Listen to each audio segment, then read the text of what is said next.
Okay, so I've never really done anything like this before. I'm not a YouTuber or a streamer or anything like that. I don't know anything about lighting or video production or editing or any of that stuff. I'm just sitting on my couch filming this on my phone, and I don't even have a tripod. I've got my phone sitting on a stack of Simpsons DVDs on a table. So that just shows you how much I don't know what I'm doing with video making. But I really needed to rant about this. I just have to rant about this thing. So, but back in August, James Patterson, he started dropping hints on Twitter about new Max-Ride content. And he was posting pictures of birds and feathers, and then he was retweeting people who had tweeted about having reread the books, and he was leaving replies like, "Oh, it's a great time to get back into the series, winky face, ha ha ha," and obviously the fandom went into meltdown. Like personally, I've been in this fandom for almost 10 years. I first read the books in early 2010, around the time Fang the novel came out. I was 12 years old. I was in high school. I was in the library. I was looking for manga to read at my school, and in the school library, and their selection of manga, it was really crappy. They really didn't have much to choose from. Mostly they just had a couple of like Naruto's and a couple of Bleach and some Yu-Gi-Oh. They really didn't have much. They didn't have anything like Death Note or in high school or Fruits Basket or any of that stuff. They didn't have much to choose from, but they had the Maximum Ride manga, and I thought it was cool, so I borrowed it, and I read it. I think I read it at lunchtime, and I really enjoyed it, and I finished it, within the hour or however long it took. I can't remember exactly, because it's a manga. It's correct to read. It's correct to read. It doesn't take long to read, and I really enjoyed it. So I went home and I googled Maximum Ride because I was interested and I was wondering if there was more. And I found out that it was a book series, and the next day I went back to school and I went back to the library, and thankfully they had the book I was looking for. They had The Angel Experiment, so I borrowed it and I read it and I really, really loved it. It was amazing. It was great. To say I loved the series, it would be an understatement. It would be a huge understatement. It meant a lot to me. I was obsessed with it. It was a huge part of my life. It really shaped who I am as a person, the series. And it just, my online name, Phoenix Martinez-Ride, which I've been using for at least, it would have to be at least 7 years now. It's inspired by Maximum Ride. That's where it comes from. I mean, not the Phoenix part, just because that character just didn't even exist when I started using this name. But the Martinez-Ride part, which obviously comes from Max's last name and her mother's last name.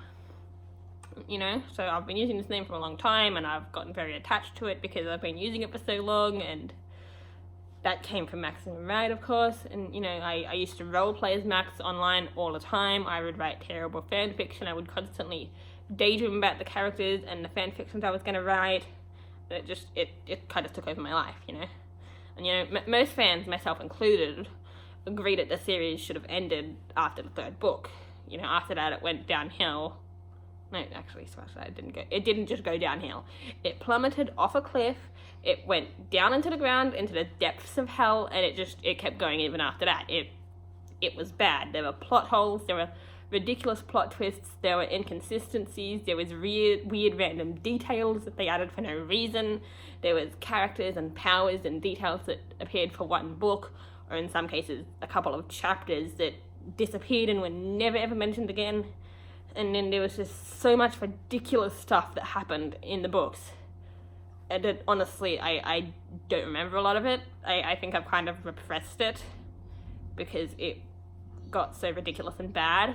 And, the amount of ridiculous shit that happened is absolutely incredible. Like that villain, Mr. Chu, who he turned out to be some fucking weird lizard mutant kid in a goddamn Scooby-Doo type mask. Like, what is that?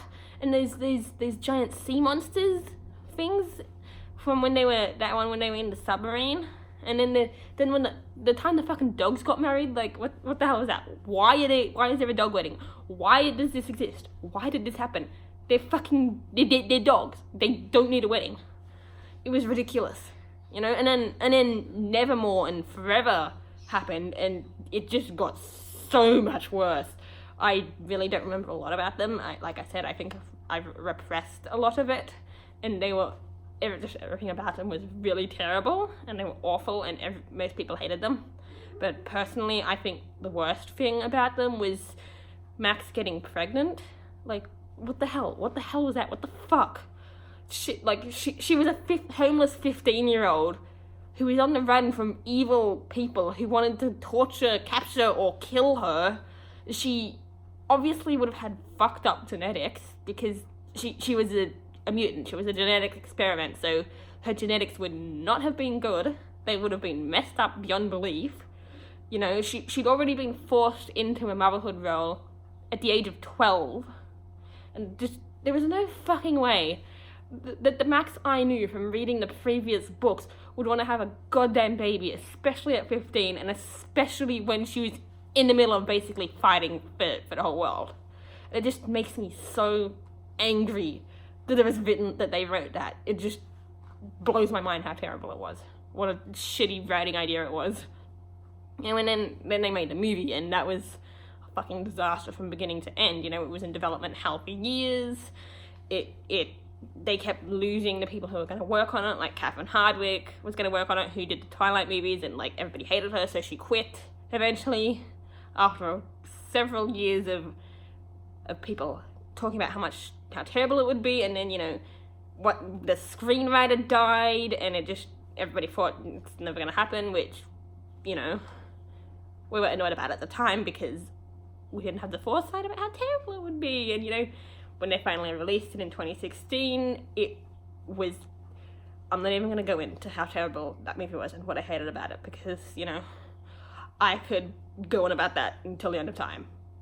It's one of my biggest pet peeves, and I hate it so much, and I'm not even going to bother because it'll just take up the whole video, and just everything about it was bad. So, you know, back to the hints that Jimmy P's been dropping. You know, like, the entire fandom obviously has been freaking out. You know, he's been beating around the bush about this shit since late August, being a smug little shit and posting his not so subtle hints, and we've all just been begging him to, you know, like we've been saying, like, make the announcement, you coward, just tell us.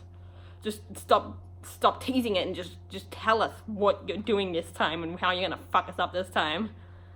And, you know, but, like, it seems that he didn't actually need to make the announcement anyway, because the title, the cover, and the synopsis for the new book have seemingly been leaked. You know, a Twitter user posted, she was on a website called Edelweiss, which it's like, I'm not 100% sure what that website is. I think it's, from what I can understand, it's for people who work in the book industry, like publishers and people who work and own in bookstores and librarians, stuff like that. And yeah, she was on this website, and she found some stuff about this new book, which apparently it's going to be called Hawk, and it will be about Max and Fang's daughter, Phoenix, and it's supposed to be released in July next year. So I'll put a link to this Twitter post in the description, but, like, oh god, I'm not looking for this. Sorry. So apparently this is a synopsis. Hawk doesn't know her real name. She doesn't know who her family was or where they went. The only thing she remembers is that she was told to stay in a street corner until they came back for her for as long as it takes. That was 13 years ago. The day that she finally gives up is the moment that her life changes forever. Because the premise becomes reality. Someone is coming for her, but it's not a rescue, it's an execution. So apparently Phoenix, who doesn't even remember her own name and now calls herself Hawk, is 17 when the book is set, and it's set in a post-apocalyptic New York for some reason. Like, I know the apocalypse happened, but why New York? I know that a lot of stuff happened there in the first book, but... So, you know, but if this is the synopsis, that means that Max and Fang basically abandoned their 4-year-old child on a street corner and just never came back for her. Like, what the fuck? Why did they abandon her? Why didn't they come back? where the fuck did they go? Are they dead? Are they captured? Are they brainwashed? Did they forget about her somehow? Like, and what about the rest of the flock? Where are they? What the fuck is happening? It's so freaking ridiculous. Why is Jimmy P doing this to us? Why can't he just let the series die? He's beating a dead horse. It's dead. It's been dead for years. Let it die. Jesus fuck. And you know, Phoenix or Hawk or whatever the fuck they've been calling her, we're gonna call her now. She shouldn't even exist in the first place. Like, now we're getting a whole ass book, potentially even an entire fucking series about her. I just don't understand why he keeps insisting on continuing this poor series. Like, it's been dead and buried for years. I mean, I know why he's doing it. Obviously, it's for the money, but fucking still. I mean, we know that he's not even the one writing them anymore. They've obviously been written by ghostwriters since at least Final Warning, probably even earlier. And that's most likely the reason for all the glaring continuity errors and plot holes and disappeared characters and whatever else and all the other issues of this series, because obviously they never kept anything straight between the different ghostwriters, and it's just ridiculous. But this new story, I really don't know about it. Admittedly, it sounds like it could be interesting. Obviously, I want to know why the fuck they left the kid and what the fuck happened to the rest of the flock, but going off past experiences, I really do not have much faith in this. We've been let down so many times with this series that the chance of this book being good, like actually really good, it's basically nothing. It's like 0.00005%, if that. And like, you know, I mean, I'm still gonna buy the book. Obviously, I've been Martinez-Ride trash since I was 12, so you know, why stop now? But I probably will have to make another video once I read that shit, because I will have so much more to rant about knowing what this is like. And it's just let the series die. Please, come on. Kill it. It needs to be put out of its misery. It's dead.